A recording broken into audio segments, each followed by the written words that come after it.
लखनलाल जी ने कुछ, जब सुमंत जी ने लौटने के लिए बात कही तो लखनलाल जी ने कुछ कटुवचनों का प्रयोग किया, जिसमें प्रभु श्री राम ने शपथ दिला करके सुमंत जी से कहा कि ये पिताजी से मत कहना।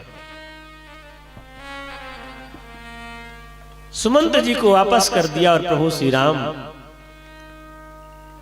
गंगा के किनारे आज पहुंचते हैं।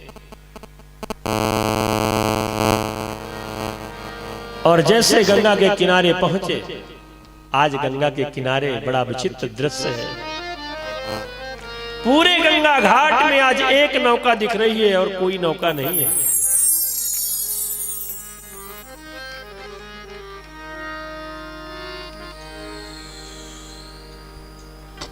आज केवट गंगा के किनारे नौका को लिए हुए अपनी मस्ती में मस्त है। दूर से देख लिया कि वही प्रभु श्री राम आ रहे हैं जिनके बारे में हमने सुना है, जाना है, वही आ रहे हैं। तो केवट भी साधारण नहीं थे, तो कई जन्मों का प्रभु श्री राम का भक्त है, कई जन्मों से भक्त और भगवान की प्रतिस्पर्धा चल रही है। आज केवट मस्ती में गा रहा है नौका में। जब देखा कि प्रभु श्री राम आ रहे हैं तो नौका को खे करके ले गया बीच धारा में। किनारे खड़ी थी नौका, तो नौका में बैठा और बीच धारा में ले गया और वही मस्ती में गुनगुनाने लगा कि आबा हो आबा हो आबा हो आबा हो जग नाव के खेवैया, आबा हो जग नाव के खेवैया, ओ राघव तुम्हें बीन सुनी मोरी नैया, ओ राघव तुम बीन सुनी मोरी नैया, ओ राघव तुम बीन सुनी मोरी नैया। आबा हो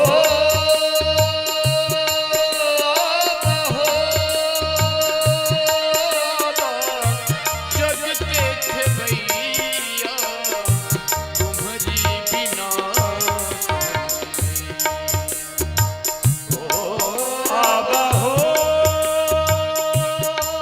आबा हो आबा हो जग नाव के खेवैया, हो राघव तुम बीन सुनी मोरी नैया, ओ राघव तुम बिन सुनी मोरी नैया, ओ राघव तुम बिन सुनी मोरी नैया।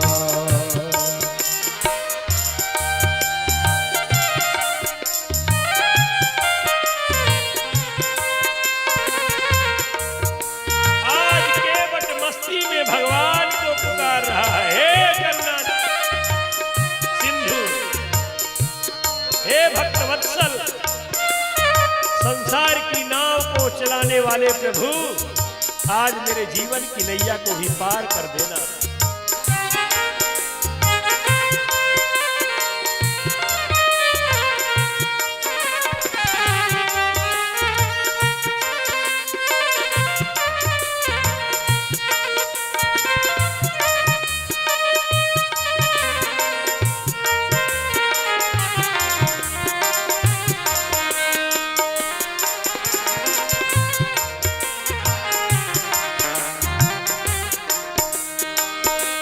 गहरी गंगा नाव पुरानी, गहरी गंगा नाव पुरानी, गहरी गंगा नाव पुरानी, गहरी गंगा नाव पुरानी, साथ न संबल सारंग पानी, साथ संबल सारंग पानी।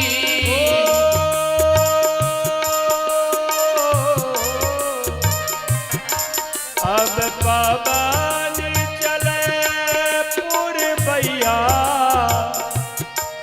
अब पवन चले पुरबैया, हो राघव तुम भी न सुनी मोरी नैया। हो राघव तुम बिन सुनी मोरी नैया। हो राघव तुम बिन सुनी मोरी नैया।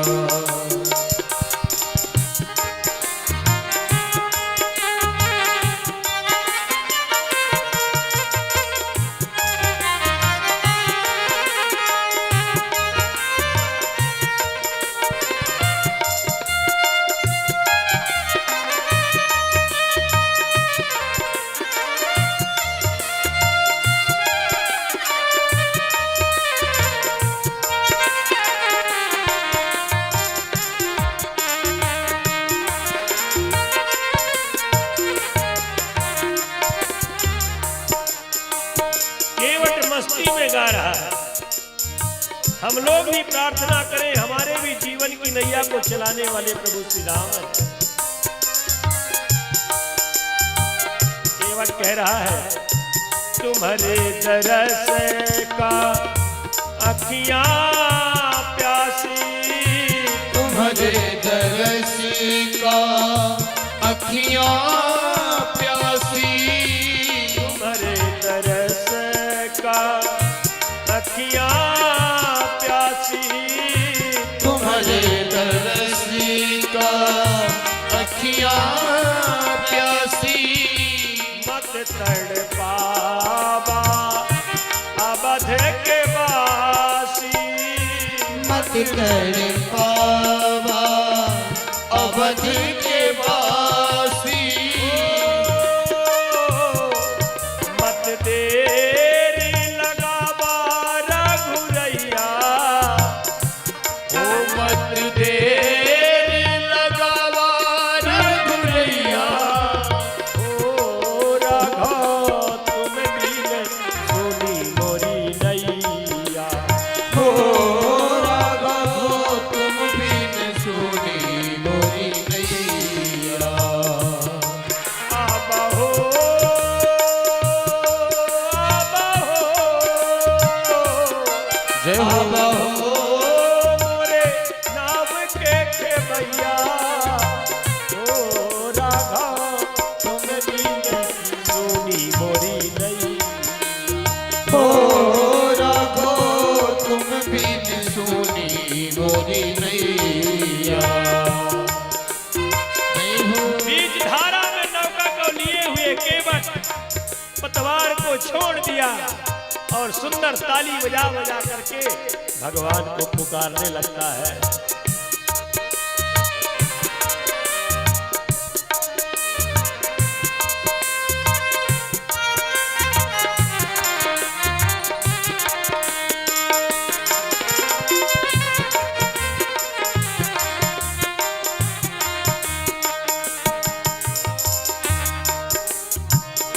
सीता लखन प्रभु पार उतारो, सीता लखन प्रभु पारे उतारो। गिरधर भरी भरी नयन निहारो, गिरधर भरी भरी नयन निहारो। हम तुम्हें से न लेबै उतरैया, ओ हम तुम से न लेबे उतरैया। ओ राघव तुम भी न सुनी मोरी नैया। हो राघव तुम बिन सुनी मोरी नैया। हो राघव तुम बिन सुनी मोरी नैया। हो राघव तुम बिन सुनी मोरी नैया। तुम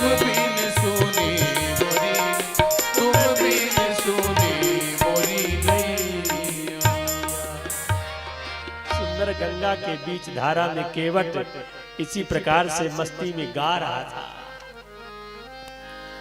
इधर प्रभु श्री राम गंगा के किनारे खड़े खड़े देख रहे थे। पुराने जन्मों का भक्त है, कई जन्मों का भक्त है केवट। आज केवट ने जान लिया कि मेरी नौका के सिवा दूसरी नौका अब घाट में नहीं है, जाएंगे कहां? आज मौका है। प्रभु श्री राम ने हाथ उठा करके इशारा किया और आवाज लगाया, ओ केवट भैया, अरे तनी हिन्ने आवा हो। अपनी अवधी भाषा में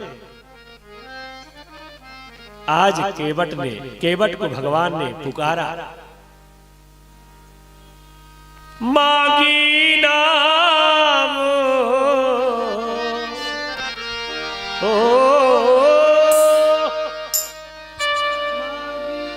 मांगी नाम न केवट आना हो मांगी नाम न केवट आना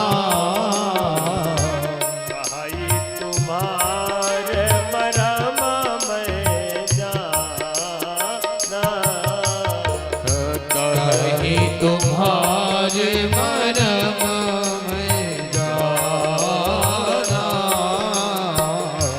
कही तुम्हारे मरम में जाना कही तुम्हारे मरम में जाना मांगी नाव है। भगवान श्री राम कहते मांगी नाव न केवट आना।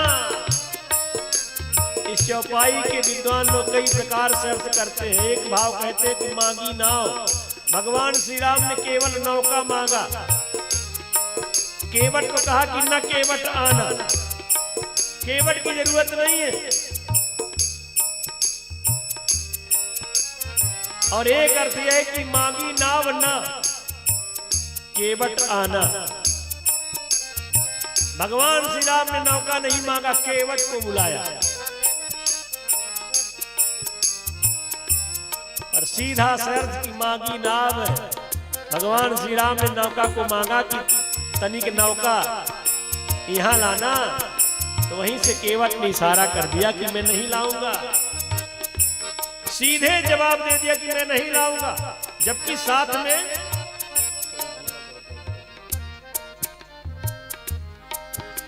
साथ में निषादराज गुह राजा है वहां का।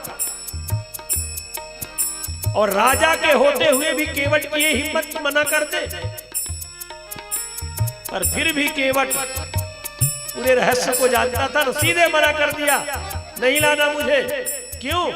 दलील करता है, कही तुम्हारे मरम में जाना कही तुम्हारे मरम में जाना तरन्यू मुनि घरनी हाँ तरन्यू मुनि घरनी होई जाई पाटी परई मोरिना बेउड़ाई बाती परई मोइना बेउड़ाई एही प्रतिपालूं सब परिवारों नहीं जाना कछु और गवारूं नहीं जाना कछु और गवारूं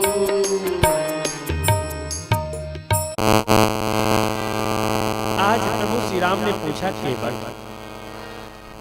तुम ऐसी बातें करते हो, कौन से मेरे मरम को जानते हो? तो केवट कहता है कि चरण कमल रज कहूं सब कहाई, मानुष करनी मूरी कछुआई। हे प्रभु, दुनिया के लोग कहते हैं कि आपके चरणों के रज में ऐसा जादू है कि पत्थर से मानव बना देता है। मानुष करण मूर्ख छुआई, ऐसी संजीवनी आपके चरणों में लगी है कि जो किसी पत्थर को भी छू जाए। अरे हमने सुना गौतम ऋषि की पत्नी अहिल्या जो पत्थर देह में पड़ी हुई थी, उसको आपके चरण छू गए थे तो वह बाबा जी की मेहरारू बन गया था पत्थर। मानुष कहते हैं कि छुअत शिला भई नार सुहाई, तो पाहन ते न काठ कठिनाई महाराज, इसलिए मैं नौका नहीं लाऊंगा। भगवान श्री राम से मना कर रहा है। देखो, केवट इसलिए कह रहा कि मरम को जानते, उसमें रहस्य है। जब भगवान श्री राम श्रृंगवेरपुर की पावन धरती में सोए हुए थे, निषाद राजगुरु रखवाली कर रहा था। इधर गंगा के घाट में हजारों नौकाएं सजाई जा रही थी। सब जानते थे कि प्रभु श्री राम आए हैं तो कल सवेरे गंगा पार करेंगे। तो सब लोग अपनी अपनी नौका को सजा रहे थे, जैसे कोई प्रतियोगिता हो। जैसे झांकियां निकलती है ना दुर्गा उत्सव में, तो सब अपनी अपनी झांकियों को दिव्य सजाते हैं जिससे हमारी प्रथम श्रेणी में आए। ठीक इसी प्रकार से गंगा के घाट में हजारों नौकाएं हैं और बड़े बड़े लोग अपनी नौकाओं को तरह तरह से सजा रहे थे। केवट बेचारा एक गरीब था, बिछावट भी नहीं थी कि नौका में कुछ बिछा देता, ऊपर चांदनी भी नहीं थी, कोई सजावट नहीं। पत्नी ने कहा कि इतने बड़े बड़े लोग नौका को सजा रहे हैं, फिर हमारी नौका में क्यों आएंगे? अरे राजा के मेहमान बने हैं, निषाद राजगुह के यहाँ अतिथि बने हुए हैं प्रभु श्री राम, तो राजा है ना, बड़ी नौका में बैठाएगा प्रभु श्री राम को। मुझ गरीब की नौका में प्रभु श्री राम नहीं बैठेंगे। तब केवट ने कहा, नहीं नहीं देवी, हमने तो सुना है कि मेरे प्रभु भक्त वत्सल है, गरीब निवाज है, दीनों को पुकार को सुनने वाले हैं, वो जरूर मेरी नौका में आएंगे। प्रभु श्री राम तो हृदय के प्रेम को जानते हैं। ये तो जितनी नौकाएं सज रही हैं सब ऊपर से सज रही हैं, पर हृदय अच्छा होना चाहिए। केवट ने कहा कि तुम चिंता मत करो, वो सब जानते हैं। और केवट ने नौका को सजाना छोड़ दिया प्रभु श्री राम के ऊपर कि जो भगवान की इच्छा होगी वही होगा। और चुपचाप गया, कहा चलो हम लोग भी प्रभु श्री राम का दर्शन करें, सवेरे जो होगा सो देखा जाएगा। केवट गया, सुंदर दूर से टकटकी लगाए प्रभु श्री राम को देख रहा था। कुछ की साथरी में सोए हुए हैं। लक्ष्मण जी निषाद राजगुह को उपदेश कर रहे, इस उपदेश को भी केवट सुन रहा था। और जब निषाद राजगुह ने कहा, लक्ष्मण जी ने निषाद राजगुह से कहा कि हे निषाद, ये साक्षात पर ब्रह्म परमात्मा है, ये राम ब्रह्म है, राम ब्रह्म है, राम ब्रह्म परमार्थ रूपा, ये परमार्थ के स्वयं स्वरूप है। इस बात को भी निषाद राजगुह केवट सुन रहा था। जैसे सवेरा हुआ, निषाद राजगुह वहां से निकला, केवट ने चरणों में प्रणाम किया। अरे केवट, क्या बात है? कहा, अन्नदाता, आज मैं आपसे कुछ मांगना चाहता था। मेरा एक वचन आपके पास थाती बतौर रखा है। कौन सा वचन? केवट ने याद दिलाया निषाद राज को कि एक बार आप शिकार खेलने गए थे जंगल, आपको प्यास लगी थी, शिकार कुछ मिला नहीं था, प्यास से व्याकुल आप लौट रहे थे। उस समय मैं लकड़ियां काट के चला आ रहा था, रास्ते में भेंट हुई तो आपने कहा कि केवट मुझे पानी पिला दे, बड़ी जोरों की प्यास लगी है। मैंने जल पिलाया, आपने अपनी तृष्णा को शांत किया, कहा तूने मेरे प्राणों की रक्षा की है, आज तू मांग ले जो मांगना हो। उस समय हमने कहा था कि जब समय आएगा तब मांगूंगा, आज वो समय आ गया है, मैं कुछ मांगना चाहता हूं। निषाद ने कहा, रे केवट, आज मेरे घर प्रभु श्री राम पधारे हैं, एक नहीं तू दो दो वरदान मांग ले, और जो मांगेगा वो मिलेगा तुझे। केवट ने कहा, हे अन्नदाता, मैं गरीब हूं, किसी प्रकार से अपनी गृहस्थी चलाता हूं, मेरे पास कुछ नहीं है। हमने सुना है कल प्रभु श्री राम गंगा पार करेंगे, उस पार जाएंगे। गंगा के किनारे बहुत सारी नाविकाएं, नौकाएं लगी हुई है, एक से एक बढ़कर सुंदर सुसज्जित। आप सबको आदेश कर दें कि कल प्रातः सूर्योदय से सूर्यास्त तक इस घाट में किसी की नौका नहीं रहेगी, केवल केवट की नौका रहेगी। आप राजा हैं, जो कह देंगे वह सबको मानना पड़ेगा। निषाद राजगुह ने कहा, ठीक है। सवेरा होते ही निषाद राजगुह ने ढिढोरा पिटवा दिया था कि गंगा के घाट में, श्रृंगबेरपुर की इस घाट में आज सिवा केवट के अलावा किसी की नौका नहीं रहेगी। सबके अरमान धरे रह गए, सबकी साज सज्जा धरी रह गई। केवट की टूटी फूटी नौका केवल अकेले घाट में तैर रही।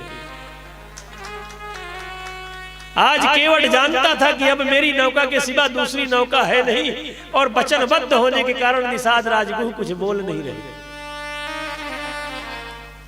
केवट भगवान श्री राम से प्रश्नोत्तर कर रहा है कि प्रभु, इसलिए मैं आपके मर्म को जानता हूं। एक तो इस मर्म को जानता हूं कि आप साक्षात ब्रह्म हैं, आप संसार सागर को पार उतारते हैं, पर खुद आप पार नहीं उतर सकते, क्योंकि आपको तैरना नहीं आता। आप जाएंगे तो नौका से ही जाएंगे, और मेरी नौका के अलावा किसी की नौका है नहीं। इसलिए महाराज, हमने सुना है कि आपके चरणों में ऐसा जादू है कि वो नारी बना देता है। तो यही प्रतिपालो सब परिवारू, नहीं जानो कछु और कबारू। महाराज, इसी से मैं पूरे परिवार का पालन पोषण करता हूं, दूसरा कोई धंधा नहीं जानता, दूसरा कोई रोजगार नहीं जानता, केवल एक ही मेरा जीविकोपार्जन का साधन है नौका। इसी को चला करके मैं पूरे परिवार को पालता हूं, और कहीं यह नौका ही नारी बन गई महाराज, तो और बड़ी समस्या हो जाएगी। फिर तो दो दो समस्याएं हो जाएंगी। दो दो समस्याएं कैसे? केवट कहा, महाराज एक ही भवानी घर में है, उसी को भरपेट खिला नहीं पाता, और दूसरी ये कहीं पंडितानी तैयार हो जाएगी, क्योंकि गौतम ऋषि संत है, ब्राह्मण है, और कहीं ये पत्नी बन गया तो महाराज उसको चौका पहले धो, फिर उसकी तैयारी करो, तब वो भोजन पकाएगी, फिर पाएगी, और बड़ी आफत हो जाएगी। इसलिए प्रभु पहले चरणों को धुवा लो। जो प्रभु पार अवसगा चाहू, मोहि पद पदुम पखारण कहूं। यदि आप पार जाना चाहते हो तो मुझे चरण पखारने के लिए कहो, और जब कहोगे तब धोऊंगा, ऐसे नहीं। भला सोचो कि साक्षात अपना दामाद आ जाए घर में, वह भी नहीं कहता कि चरण पानी लाओ और मेरे चरण धो लो, पर केवट कह रहा है कि मैं अपने से धोने वाला नहीं हूं, आपको कहना पड़ेगा अपनी वाणी से, केवट जल लाओ और मेरे चरणों को पखारो। मोहि पद पदुम पखारण कहूं।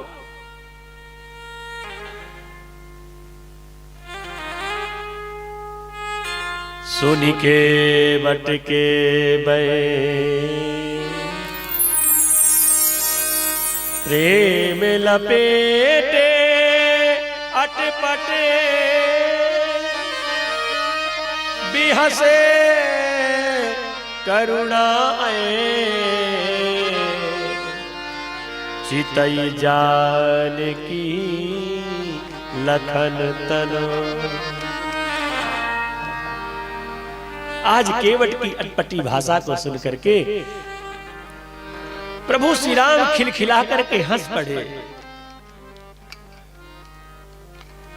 आज तक इतना जोर से हंसे नहीं थे। केवट की वाणी देखो, निश्चल वाणी को सुनकर के प्रभु श्री राम को हंसना आ गया, और जब प्रभु श्री राम हंसे तो लक्ष्मण जी भी हंसे और सीता जी भी हंसने लगी। और हंसते हंसते प्रभु श्री राम ने सीता और लक्ष्मण की ओर देखा, मानो आज प्रभु श्री राम कह रहे हैं कि लक्ष्मण देख लो, सीते तुम भी देख लो इस केवट को। ये साधारण नहीं है, ये कई जन्मों का भक्त है। जिन चरणों को धोने के लिए, जिन चरणों की सेवा के लिए तुम्हारे देवर भाभी में सदैव झगड़ा बना रहता था, आज उसी चरणों को धोने के लिए केवट अकेले तैयार है। कहते हैं कि चितई जानकी लखन तन, इसका अर्थ गोस्वामी जी समाधान कर रहे हैं कि चितई जानकी लखन तन, सीता और लक्ष्मण की ओर देखकर प्रभु श्री राम हंसे, याद दिला रहे कि लक्ष्मण और सीता ध्यान दो कि जिन चरणों को तुम्हारे पिता महाराज जनक धोना चाह रहे थे, तो हमने केवल अंगूठा मात्र धुलवाया था, पूरा चरण नहीं धो पाए। इतने बड़े विरागी वेदांत की मूर्ति महाराज जनक, जिन चरणों का केवल अंगूठा धोने का सौभाग्य उन्हें मिला, आज उन्हीं चरणों को केवट पूरा का पूरा, एक नहीं दोनों चरणों को धोना चाहता है। और दूसरा भाव कि जब हे सीते, जब तुम्हारा ब्याह होके आया, लक्ष्मण को भी कह रहे हैं कि जब प्रभु श्री राम का ब्याह हुआ, जानकी जी साथ में आ गई, जिन चरणों की सेवा लक्ष्मण जी करते थे ना, अब उन चरणों की सेवा जानकी जी करने लगी। अब लक्ष्मण जी खड़े खड़े देखते रहते कि जानकी जी मैया बुलाए तब तो मैं जाऊं किसी के अंतःपुर में, और जानकी जी बुलाती नहीं थी, लक्ष्मण वहीं के वहीं घूमते रहते थे, दरवाजा बंद हो जाता, अकेले सीता जी सेवा करती। 2-4 दिन में लक्ष्मण जी थोड़ी दुबले पड़ने लगे। प्रभु श्री राम ने पूछा, लक्ष्मण क्या बात है, आजकल तुम दुबले होते जा रहे हो, क्या समस्या है? लक्ष्मण जी ने कहा कि प्रभु क्या बताएं, जीवन का आधार तो आपके चरणों की सेवा थी, वो सेवा तो मिलती नहीं। क्यों?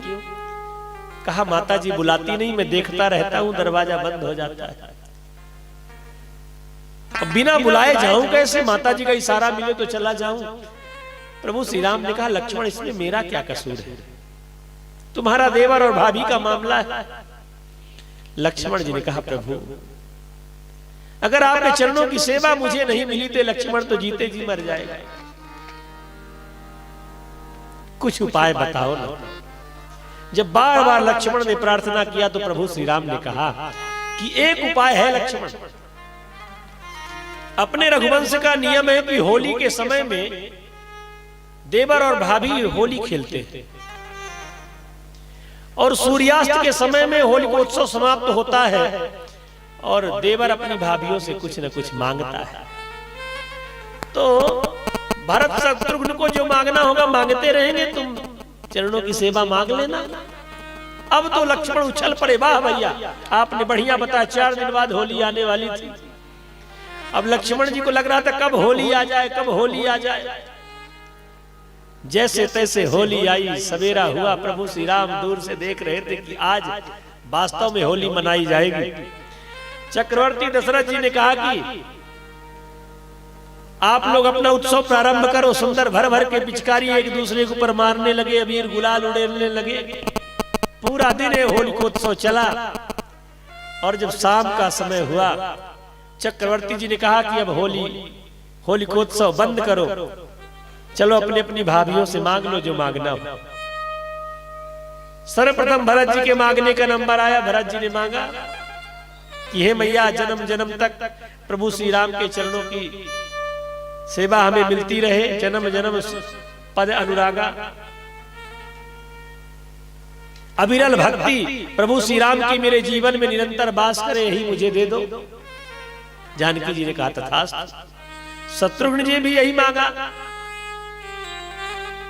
कि बड़े भैया भरत जी के चरणों में मेरा प्रेम बना रहे, उनके चरणों की सेवा मुझे मिलती रहे।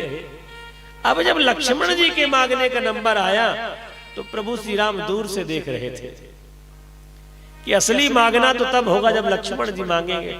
लक्ष्मण जी ने कहा कि हे मैया,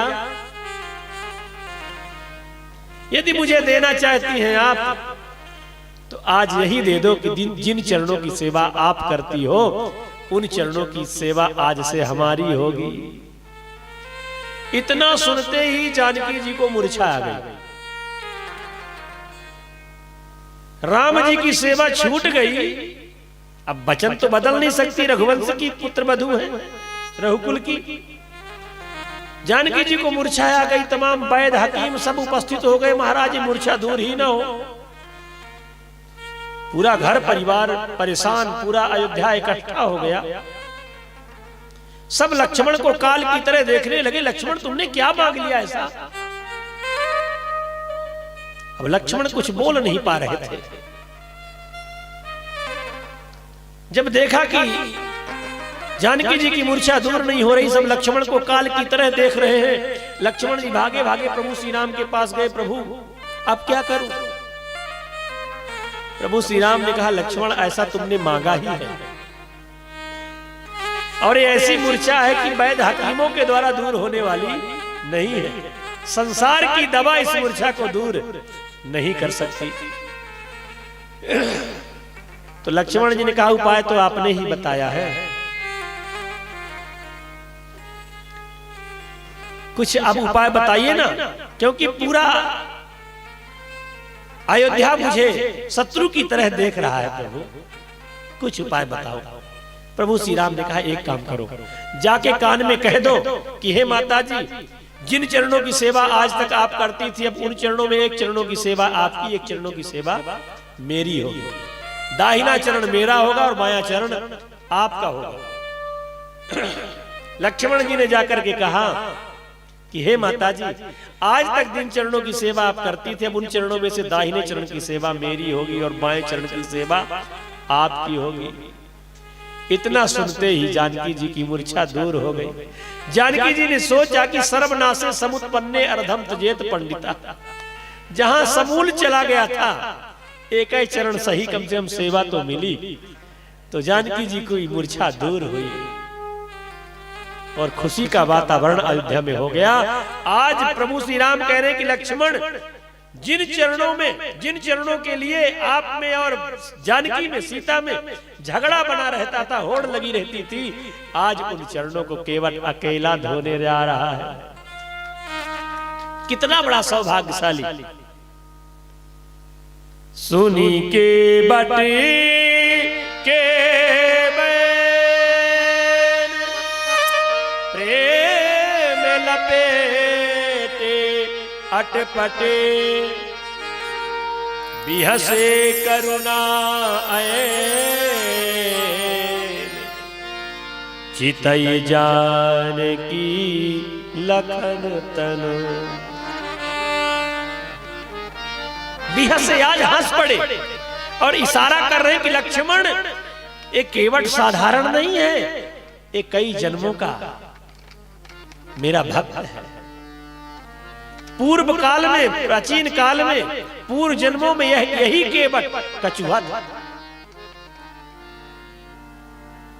इसके 2 जन्म पहले यह केवट कछुआ बना था। प्रभु श्री राम जब विष्णु के अवतार में थे, लक्ष्मण जी शेष के अवतार में सैया बने थे, और यह कछुआ चलते चलते प्रभु श्री राम के चरणों को छूने के लिए जब चढ़ता था तो लक्ष्मण जी फुसकार मार के गिरा देते थे।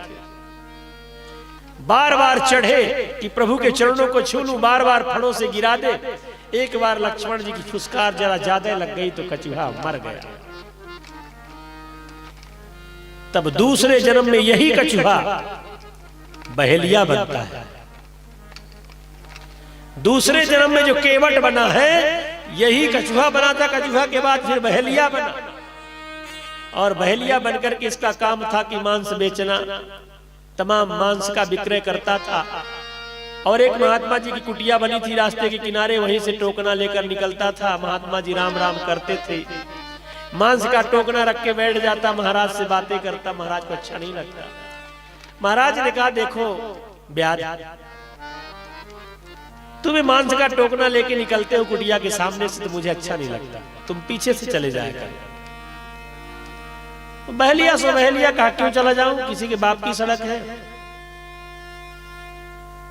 आप भी अपनी कुटिया का दरवाजा उधर कर लो। महात्मा ने सोचा कि ऐसे में नहीं माने गए, तो महात्मा ने कहा, अच्छा ठीक है, तो जब तुम आया करो तो गुनगुनाते हुए कुछ आया करो, तो मैं समझ जाया करूंगा, तो दरवाजा बंद कर लिया करूंगा। फिर भी बिगड़ गया, ठीक है, हमसे गाना नहीं आता तो क्या करूं। तो अच्छा ये बताओ कि तुम केवल मांस बेचना जानते हो कि और कुछ धंधा जानते हो? तो उस बहेलिये ने कहा क्यों नहीं, चिड़िया फंसाना जानता हूं, मछली मारना जानता हूं। महात्मा जी का चिड़िया फंसाना जानते हो? अरे ये तो मेरा बाबा और दादा के जमाने का धंधा है। महात्मा जी ने कहा कि मैं तो जन्मों से बैठा हूं एक चिड़िया को फंसाने के लिए, आज तक वो चिड़िया मेरे जाल में नहीं फंस रही। उस बहेलिया ने कहा तुम किसी कच्चे गुरु के चेला होगे, इसलिए तुम्हारे जाल में नहीं फंसी। अब महात्मा जी यहां झूठ बोल गए। महात्मा जी ने कहा कि एक चिड़िया को फंसाने के लिए मैं कब से बैठा हूं, कितने वर्षों से चिड़िया नहीं फंसती है। संत जी ने कहा, बहेलिया ने कहा तुम किसी कच्चे गुरु के चेला होगे, मुझे बताओ मैं फंसा के दिखाऊंगा। रंग रूप बताओ। कहा श्याम रंग की चिड़िया है, 4 चरण है उसके, 4 चरण है श्याम रंग की चिड़िया। इस गंगा में रोज जल पीने आती है और पी करके चली जाती है, मेरे जाल में नहीं फंसती। बहेलिया ने कहा ठीक है, यदि मैंने फंसा लिया तो? महात्मा जी ने कहा तुमने फंसा लिया तो मैं तुम्हारा चेला बन जाऊंगा, और नहीं फंसा पाया तो? उस बहेलिया ने कहा जी नहीं फंसा पाया तो मैं चिता बना करके उसी में जल जाऊंगा। महात्मा जी ने सोचा बढ़िया उपाय है, ना तो 4 चरण की चिड़िया होती है, ना ही फंसा पाएगा। 8 दिन की मोहलत मांगा उस बहेलिया ने, 8 दिन के अंदर फंसा के दिखाऊंगा। अब महाराज मांस बेचना बंद कर दिया, गंगा के किनारे गया और सुंदर जाल को तान देता, पूरा दिन जाल फैला के रखता, देखता रहता श्याम रंग की चिड़िया 4 चरणों की कब आई कब आई, पर चिड़िया नहीं आई। 1 दिन बीत गया, 2 दिन बीत गया, 3 दिन बीत गया, 4 दिन बीत गया, पर चिड़िया नहीं आई। उस बहेलिया ने सोचा कि हो ना हो, ये दोपहर में जब मैं भोजन करने चला जाता हूं तब आती होगी, जल पी के चली जाती होगी।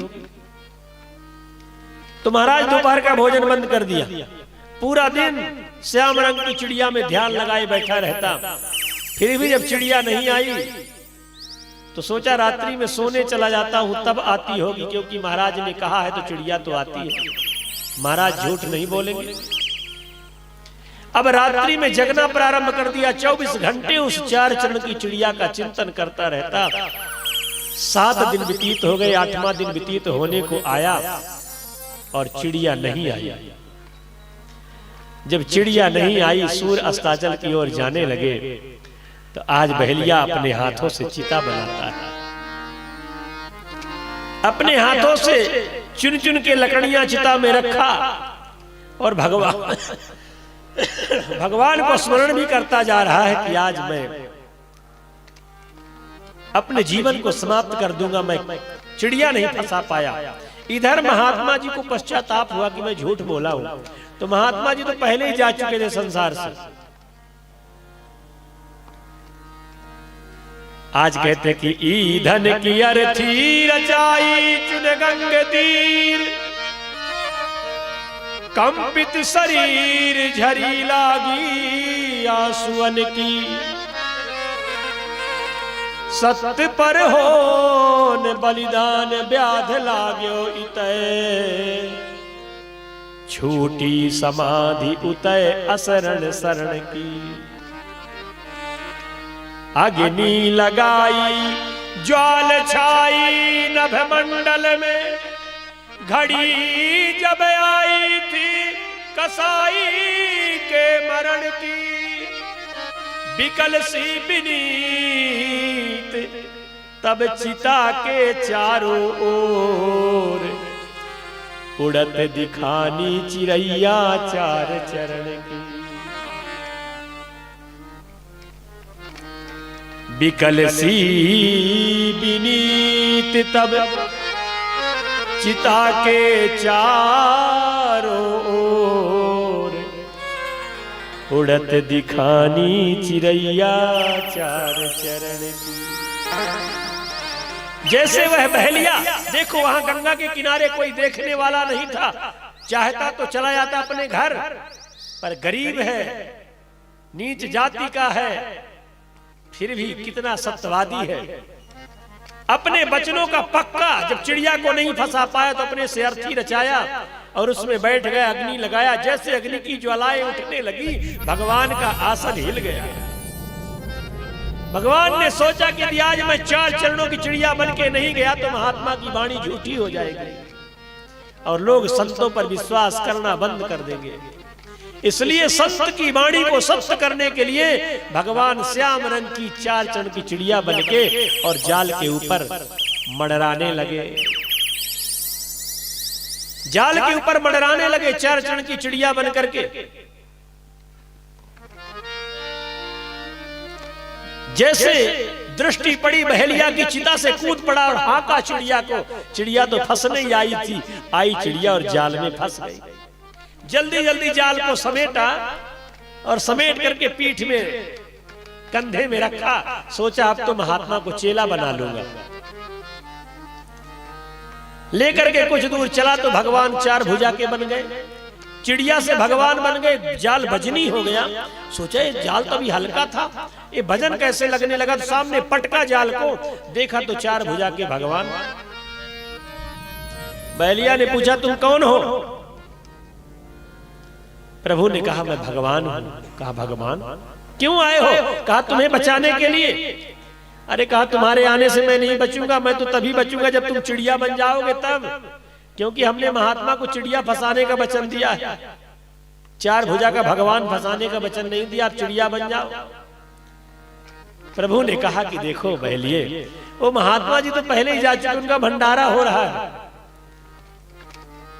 तुम मुझे छोड़ दो। कहा नहीं नहीं, तुम्हें नहीं छोड़ूंगा, महात्मा जी के सामने ले जाऊंगा। जब गया पता लगाया तो महात्मा जी तो जा चुके थे, भंडारा उनका चल रहा था। आया लौट कर कहा तुम्हें अब घर ले जाऊंगा। पत्नी को भी तो बताना पड़ेगा कि हमने 8 दिन में क्या कमाया। पूछेगी मेरी घर की पत्नी की तुम 8 दिन कहां थे, तो कुछ बताना पड़ेगा। चलो मेरे घर। लेकर चलने लगा। भगवान ने प्रार्थना किया नहीं नहीं, हे बहलिए छोड़ दो मुझे, जाल में बंधे हैं प्रभु, प्रार्थना कर रहे हैं छोड़ दो। बहलिया ने कहा छोड़ दूंगा तो क्या दोगे? भगवान ने कहा तुम्हें वरदान दूंगा। बहलिया ने सोचा कि अनेक दान आज तक हमने सुने हैं, पर ये वरदान पहली बार सुनने को आया, जरूर कुछ अच्छा होता होगा। कहा ठीक है वरदान दोगे? कहा हाँ दूंगा। सौगंध खाओ? तो कहा पृथ्वी की सौगंध है और शेष भगवान की सौगंध है कि तुम्हें वरदान दूंगा। बहलिया ने छोड़ दिया और जैसे जाल को छोड़ा बंधन मुक्त हुए। कहा दो वरदान? तो कहा नहीं दूंगा। क्यों? कहा इस जन्म में तुम वरदान के पात्र नहीं हो, अगले जन्म में तुम्हें वरदान दूंगा। आज वही प्रभु श्री राम कह रहे हैं कि बीते बहुकाल एक बधिक के निधन हेतु विपिन में संत ने रहस्य रचाया था। सत्य के हेतु बलिदान व्याध लाग्यो जबो, ताको बचा बन हित स्वर्ग से सिधाया था। सत्य पर जब यह व्याध बलिदान होने लगा, हे सीते हे लक्ष्मण, इसको बचाने के लिए मैं आया और वचनों पर आबद्ध होकर के इसे वरदान देने के लिए कहा था। तामे लखन सीए, तुम्हें साक्षी बनाया था। शेष माने लक्ष्मण और पृथ्वी की सौगंध माने जानकी सीते, तुम्हें और लक्ष्मण को मैंने साक्षी बनाया था कि इनकी सौगंध खाकर कहता हूं कि तुम्हें वरदान दूंगा। तो आज केवट के रूप में सन्मुख है जीव वही, तामे लखन सीय तुम्हें साक्षी बनाया था। तामे लखन सीय तुम्हें साक्षी बनाया था। आज वही केवट जो बहेलिया था इस जन्म में केवट बना है। ये तीसरा जन्म केवट के रूप में आया है और पृथ्वी रूपा जानकी तुम वही हो और हे लक्ष्मण तुम वही हो। तुम्हारे सामने मैं इसको वरदान देने के लिए बोला था। आज वही केवट खड़ा हुआ। तो सुनी केवट के बैन प्रेम लपेटे अटपटे बिहसे करुणा ऐन चितई जानकी लखन तन। आज प्रभु श्री राम केवट की अटपटी भाषा को सुन करके जोरों से हंस पड़े। अपने आप को रोक नहीं पाए, अपनी हंसी को रोक नहीं पाए, खिलखिला के हंसने लगे। पूरा प्रसन्नतामय वातावरण हो गया। ऐसा कहीं कहीं प्रसंग आया है जहां प्रभु श्री राम हंसे, बहुत कम। केवट की प्रेम भरी अटपटी वाणी को सुन करके प्रभु हंस दिए और कहते हैं कि बेगिया। पहले तो केवट कहा कि सोई कर जही तब नाव न जाई। हे केवट तुम वही करो जिससे तुम्हारी नौका न जाए। तो केवट कहता प्रभु मैं सोई वही नहीं जानता, सीधे सीधे कहो कि केवट जल लाओ और चरण पखार लो। तब प्रभु श्री राम कहते हैं कि बेगियान जल पाए पखारू।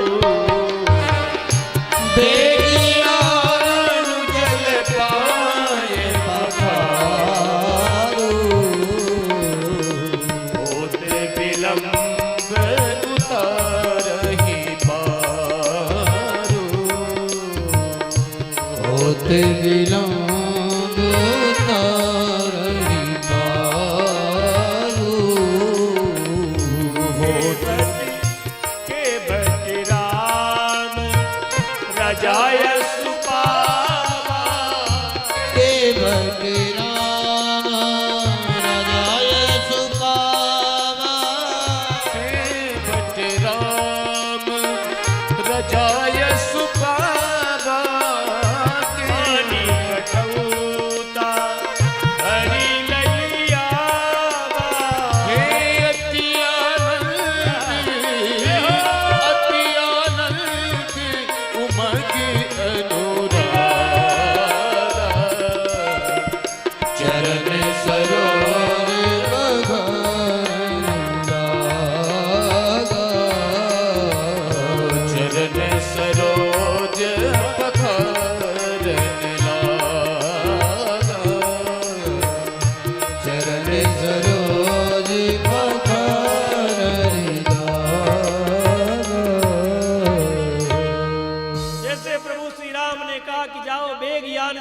पखारू होत विलंब उतारा ही पारू। कहा जल्दी से जल लाओ और मेरे चरणों को धो लो, क्योंकि मुझे विलंब हो रहा है, जल्दी पार उतार दो। तो केवट ने कहा ठीक है प्रभु। जल्दी घर की ओर केवट भागा। लक्ष्मण जी ने कहा प्रभु ये कर क्या रहा है, ये घर की ओर क्यों जा रहा है? केवट ने कहा प्रभु हमने सुना है आप जैसे विद्वानों की वाणी के द्वारा कि जब कोई शुभ काम करो तो पत्नी को भी साथ ले लो। पत्नी भी साथ में होनी चाहिए, तो जरा पत्नी को भी बुला लो। तो केवट दौड़ा दौड़ा घर गया। पत्नी रोटी बना रही थी, कहा रोटी बाद में बनाना, जल्दी चल। आज भाग जग गए। प्रभु श्री राम मेरी नौका में बैठेंगे, उनके चरणों को धोना है। तुम अर्धांगिनी हो, तुम्हें भी ये सौभाग्य मिलना चाहिए। क्योंकि जब 7-5 वचन होते हैं तब मंडप के नीचे पति ये वचन देता है कि जो भी मैं धार्मिक कार्य करूंगा, अच्छे कार्य करूंगा, तुम्हें साथ लेकर करूंगा। अब बाकी हमारे विवेक भैया बताएंगे जो भजन सुनाते हैं कि क्या क्या वचन होते हैं। 7-5 वचन होते हैं, एक दूसरे के सुख दुख में साथ देने की बात होती है। तो आज केवट दौड़ा दौड़ा गया, पत्नी को कहा चल जल्दी, आज भगवान आए हैं, कुएं का जल ले ले। कुएं का पानी भरा। देखो भगवान श्री राम ने कहा कि बेग आन जल पाए पखारू, तो पानी कठौता भर ले आओ। जल नहीं लाया केवट, पानी ले आया। केवट ने सोचा कि जल तो यही गंगा जल है जो इनके चरणों से कभी निकला है, और एक बार जिससे चरण धुल जाए फिर दोबारा उस जल से क्या चरण धोना। इसलिए केवट पानी ले आया कुएं का, और पानी लेकर के जब चलने लगा, पत्नी ने कहा रुक जाओ, कोई पात्र तो ले लूं चरण धोने के लिए। केवट ने कहा नहीं नहीं, वो मुनि वेश में है, पात्र में चरण नहीं धुवाएंगे, मेरे पास कठौता है। अरे पगली, कठौता में चरण धोएंगे तो कठवा का कठौता है, पानी सोख लेगा। तो जब पानी सोख लेगा उसमें फिर तू रोटियां रखेंगी ना तो चरणामृत से वो तप्रोत हो जाएंगी रोटियां, और जब हम लोग उसका सेवन करेंगे तो जीवन धन्य हो जाएगा।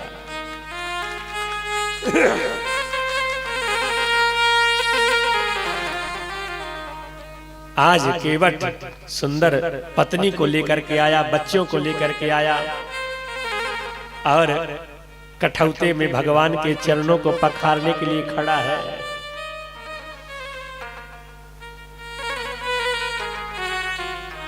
कितना ऊंचा भाव।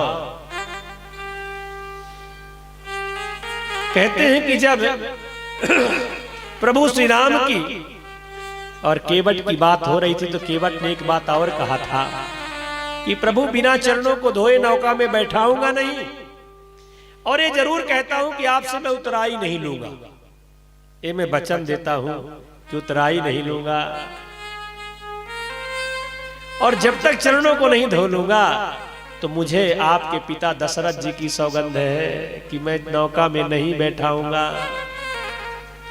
जैसे दशरथ जी की सौगंध को केवट ने खाया, वैसे लक्ष्मण जी क्रोध से आग बबूला हो गए। तुरंत तरकस से बाण निकाला, कहा अभी तक तो दुनिया की बात करता था, मेरे बाप की कसम खाने लगा। मोहि राम राउर आन दशरथ सपन सब सांची कहा।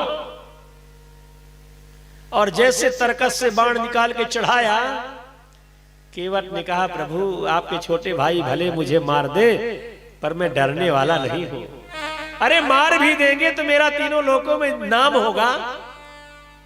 और केवट कहता कि सरकार को प्राणन सो प्रिय बंधु, वही मोहि बाण सो मारत है। मरता हूं कहां सुचि गंग के तीर, शरीर सो प्राण सिधारत है। प्रभु यदि मैं मर भी गया तो मेरे परिवार के लोग तो बचेंगे। मुआयना करने वाले सिपाही लोग आएंगे, और जब मुआयना करेंगे तो पूछेंगे कि कौन मारा, किसके सामने मारा, कहां पर मारा, और इसका अपराध क्या था मरने वाले का। तो केवट कह रहा कि मेरी चारों चीजें अच्छी हैं। अरे शरीर सो प्राण सिधारत है।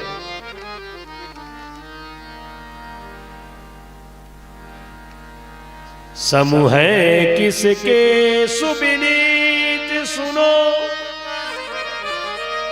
रघुनाथ सोनाथ निहारत है। अपराध यही इस दास का है, प्रभु के पद पदुम पखारत है। केवट कहता है कि जब पूछेंगे मुआयना करने वाले कि किसके सामने मारा, तो कहा प्रभु श्री राम के सामने मारा। कौन मारा? राम के छोटे भाई लक्ष्मण ने मारा।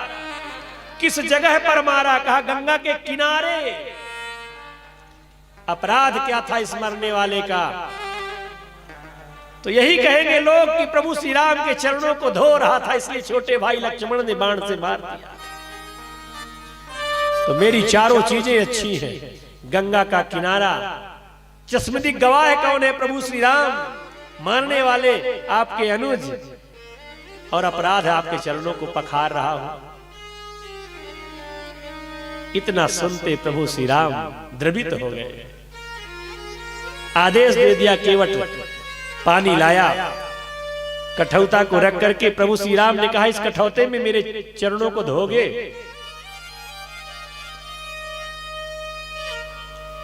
केवट ने कहा प्रभु मेरे पास यही कठौता है, ब्रह्मा का कमंडल तो है नहीं कि मैं ब्रह्मा के कमंडल में धो दूं। मेरे पास तो यही कठौता है, और इसी कठौते में आपके चरणों को धो करके हे प्रभु आज मैं ऐसी गंगा बहाऊंगा, ये सामने वाली गंगा तो मेरे पुरखों को नहीं तार पाई, मुझे नहीं तार पाई, पर आपके चरणों को धो करके आज जो मैं गंगा बहाऊंगा, ये गंगा मेरे पुरखों को तार देगी और मुझे भी तार देगी।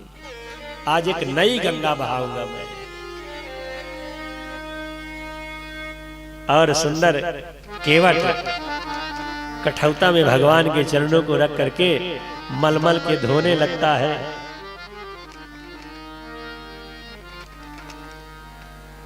और जब धोने लगता है तो देवता भी आज धन्य मानते हैं।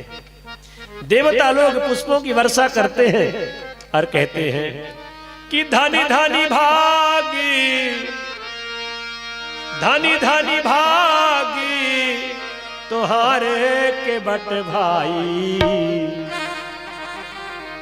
अरे धनी धनी भागी तुम्हारे के बट भाई, धनी धनी भागी तुम्हारे, धन धन भागी तुम्हारे के बट भाई, धन धन भागे तुम्हारे के बट भाई, धन धन भागे तुम्हारे के बट भाई, धन धन भागे तुम्हारे।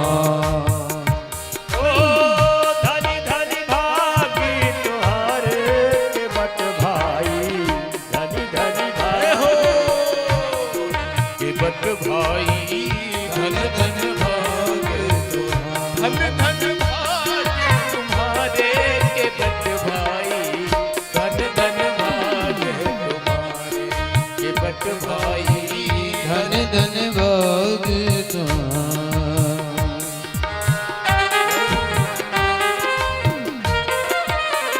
जय हो।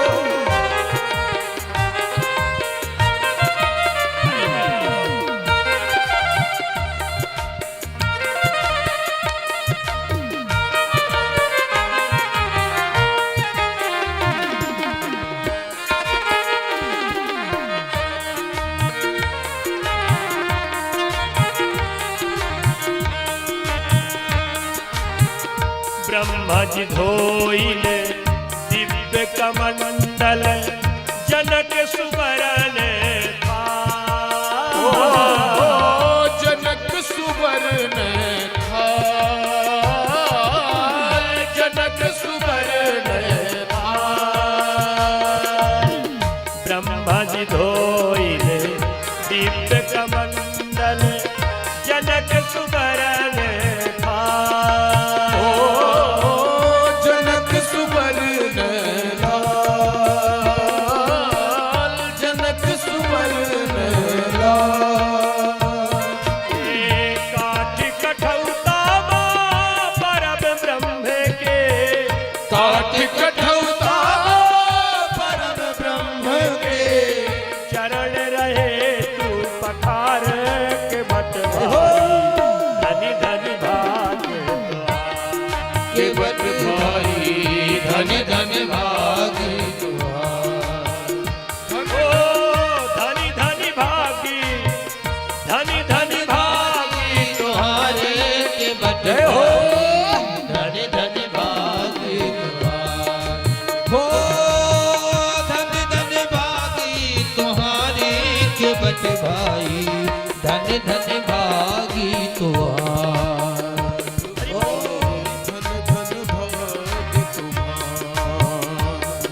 जय हो।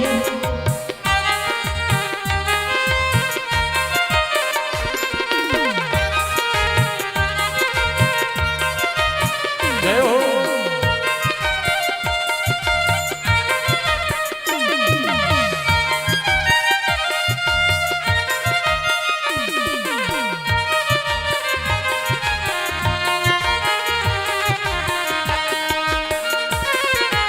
आज केवल भगवान के चरणों को पखार रहा है। देवता लोग कह रहे हैं कि धन धन भाग्य, धन धन भाग्य तुम्हारे केवट भाई। आज हे केवट, तुम्हारे भाग्य को धन्यवाद है। भागीरथी लय आए गंगा, पुरख कीने भवे पार। भागीरथी लय आए गंगा, पुरख कीने भव पार।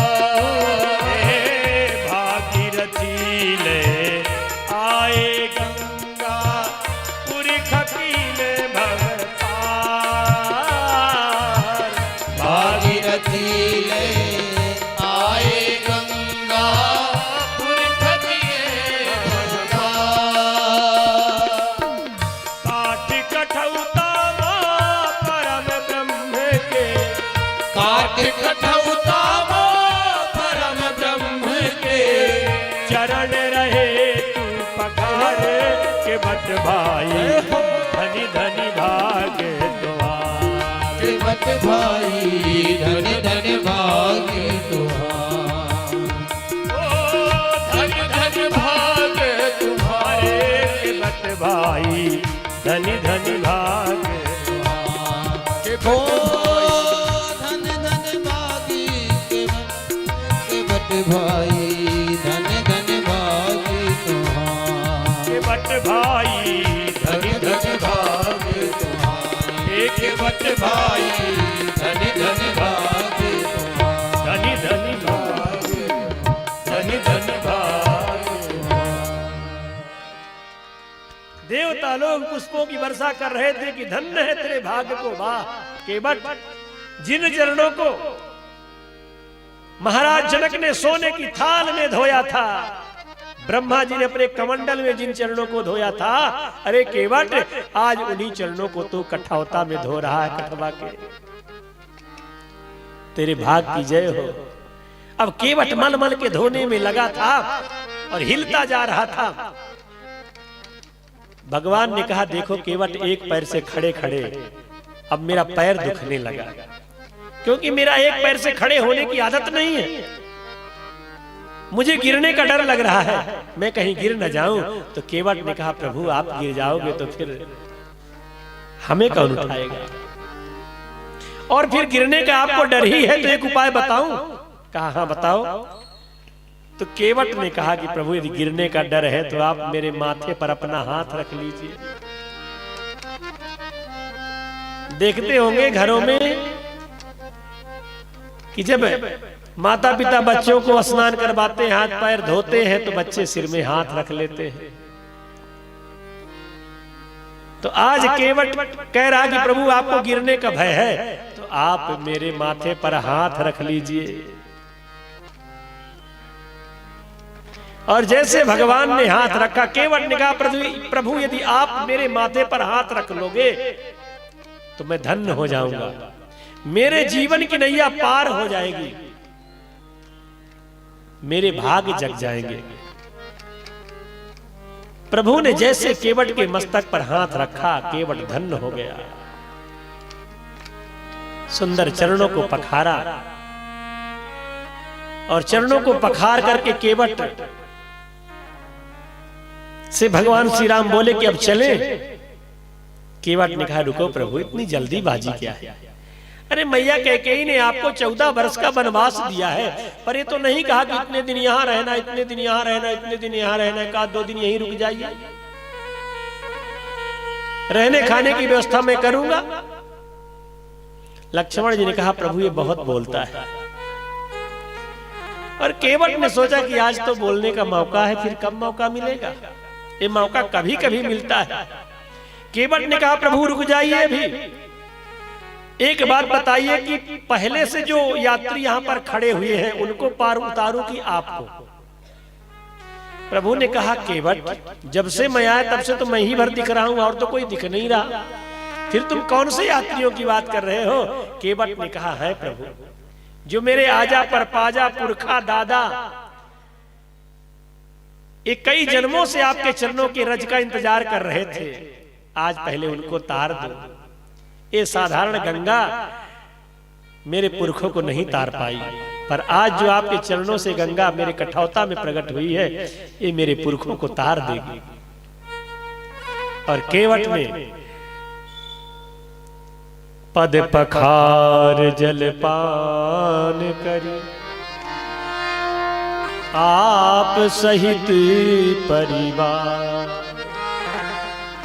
पद पखार जलपान करी आप, पहले खुद पिया, फिर परिवार वालों को पिलाया, पत्नी को दिया, बच्चों को दिया, फिर पितरों को कहा कि लेना, पितरों को दिया।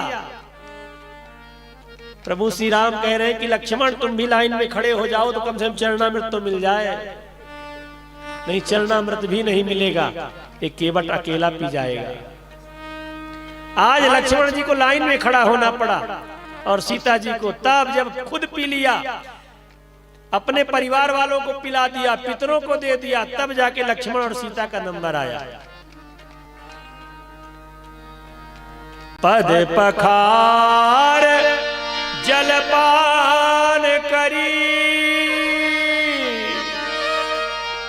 आप सहित परिवार,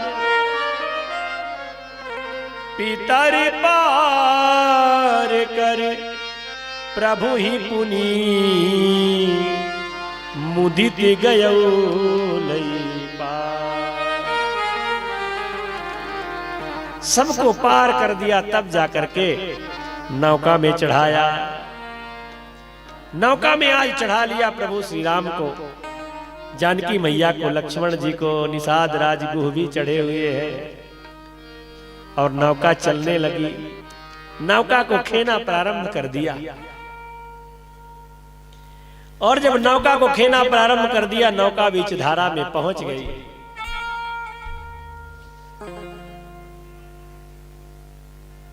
कहते हैं जब बीच धारा में पहुंचा केवट तो पतवार को छोड़ दिया। प्रभु श्री राम ने कहा, केवट कर क्या रहे हो? नेवरिया चली गंग में जाए।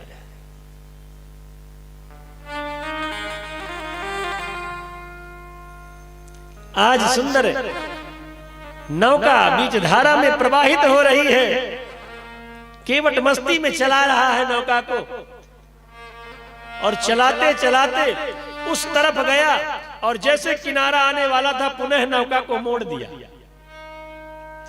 अब जैसे नौका को मोड़ा तो प्रभु श्री राम ने कहा, लक्ष्मण लगता है केवट कुछ उस घाट में भूल आया, वही लेने जा रहा है। तो लक्ष्मण जी ने कहा कि मुझे उतार देता फिर जाता, और जैसे प्रथम घाट में पहुंचा पुनः नौका को मोड़ दिया। प्रभु श्री राम ने कहा, केवट अब कुछ तुम ज्यादा परेशान कर रहे हो।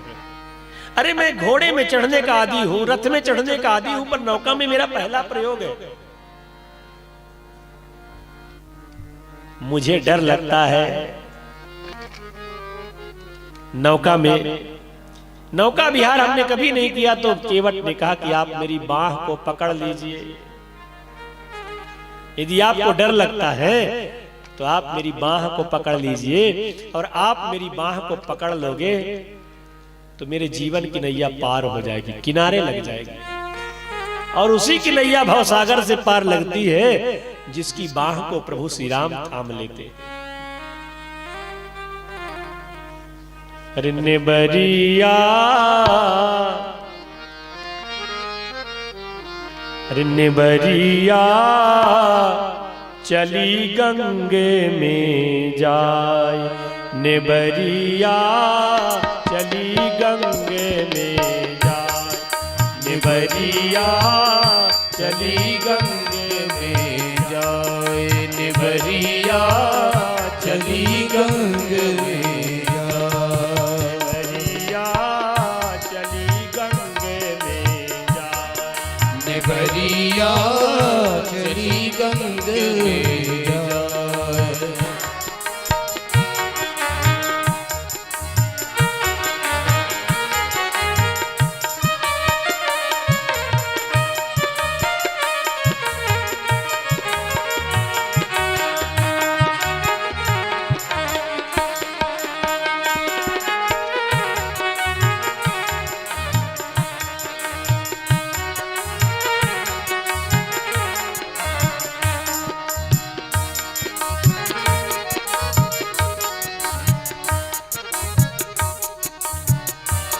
केवट सुंदर नौका को चला रहा है।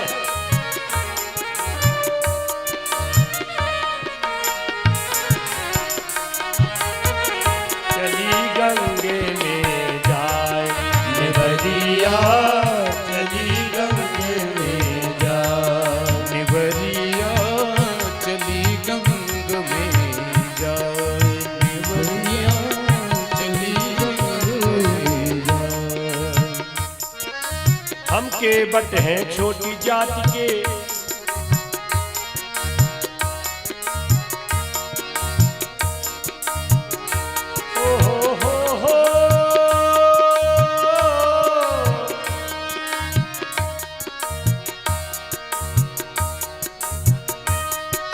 घृणा करे सब लोग प्रभु जी, घृणा करे सब लोग प्रभु, हम जान न पावैने रे निबरिया चली गंगे निबरिया चली गंगे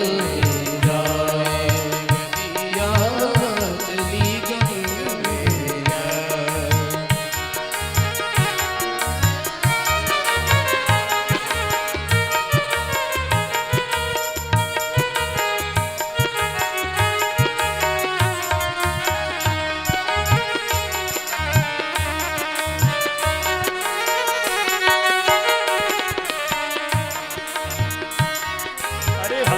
बट है छोटी जाति के, जान न पावैने रे, जान न पावैने रे।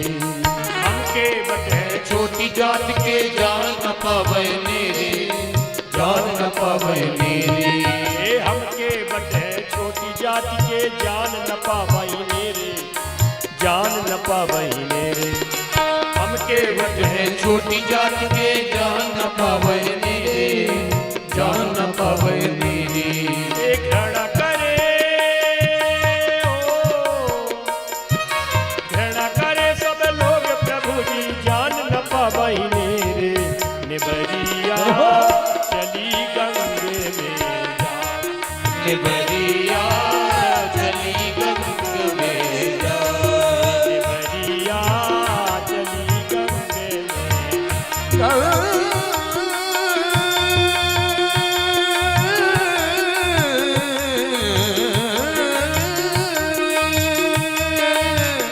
चली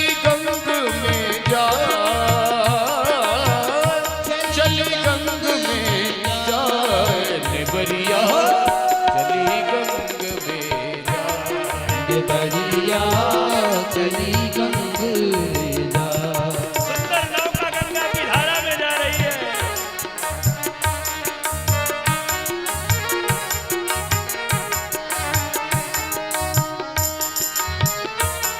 पितर पार करी प्रभु ही पुनी,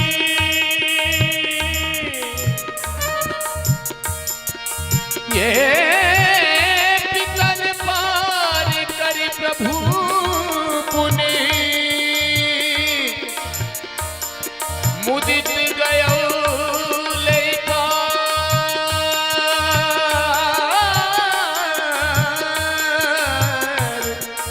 पद पथार जलपान करी, आप सहित परिवार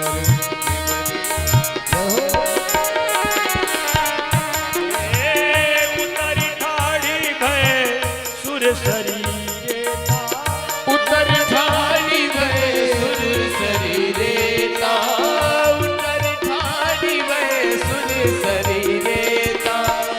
सिय राम ग्रह लखन समेता, सिय राम ग्रह लखन समेता।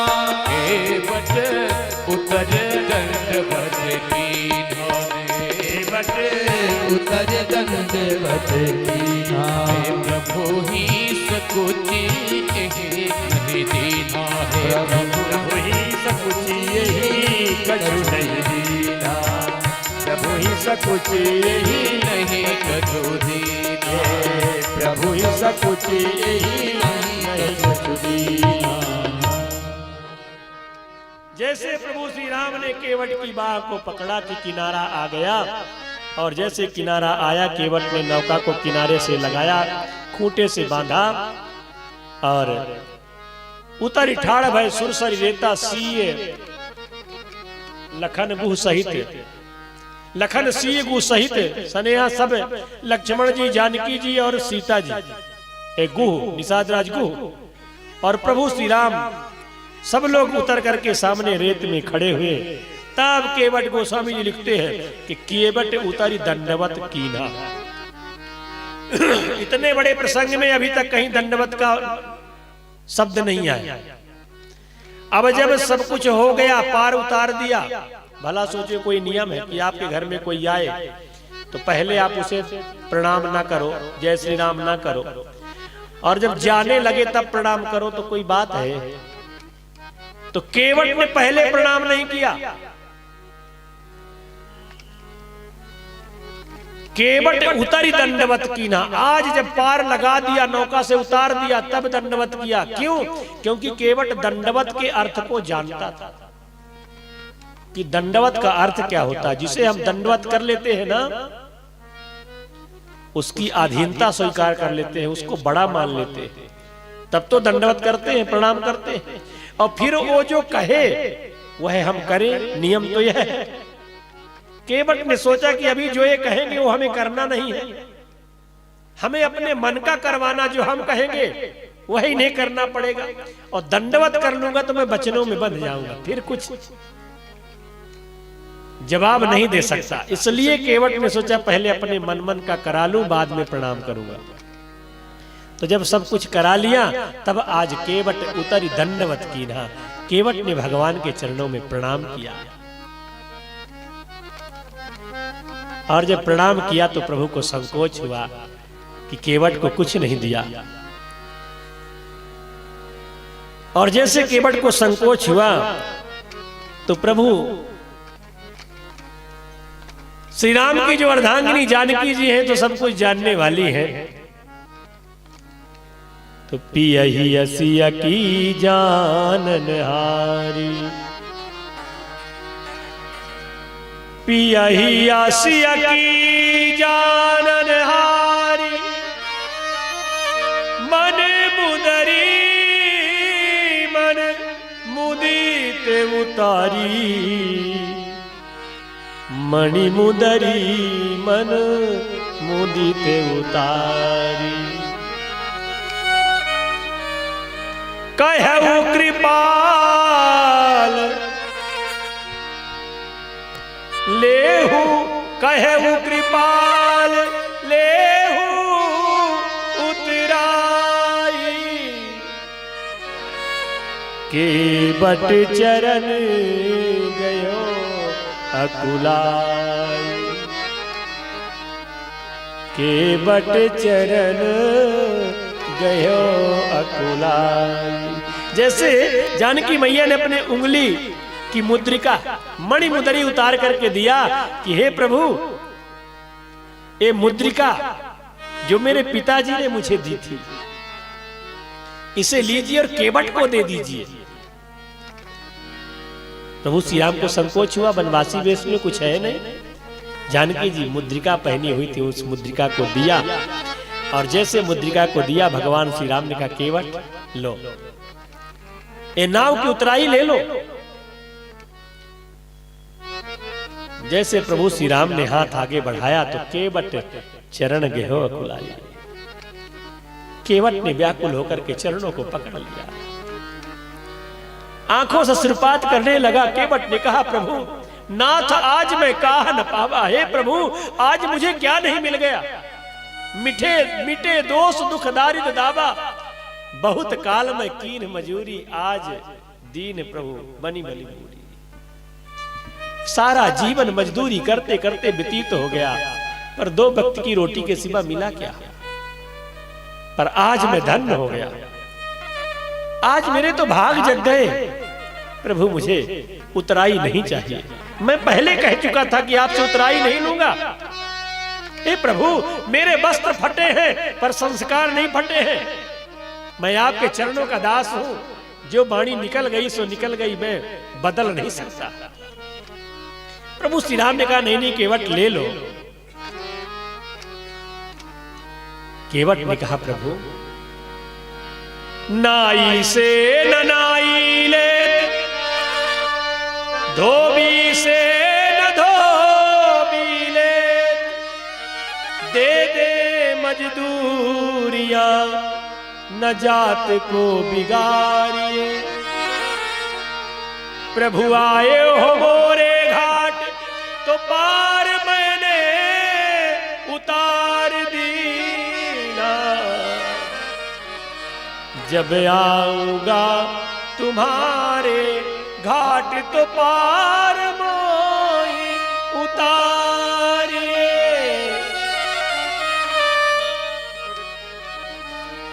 जब आऊंगा तुम्हारे घाट तो पार मोही उतारिए। हे प्रभु, एक व्यवसाय करने वाले आपस में लेन देन नहीं करते, हमारा और आपका एक ही काम है। लक्ष्मण जी ने कहा, प्रभु अभी तक तो इसने सब कुछ पिता की सौगंध खाया, जो जो चाहा करा लिया, अब जाति भी अपनी बना लिया, हमारी इसकी जाति कैसे एक हो गई? केवट ने कहा, है प्रभु, हम दोनों एक व्यवसाय करने वाले हैं। फर्क इतना है कि मैं एक छोटी सी नदी का मल्लाह हूं और आप भवसागर के मल्लाह हैं। मैं छोटी सी नदी से पार उतारता हूं और आप भवसागर से पार उतारते हैं। आप मेरे घाट में आए हैं तो हमने आपको पार उतार दिया। जब मैं आपके घाट में आऊंगा तो आप मुझे भी पार उतार देना।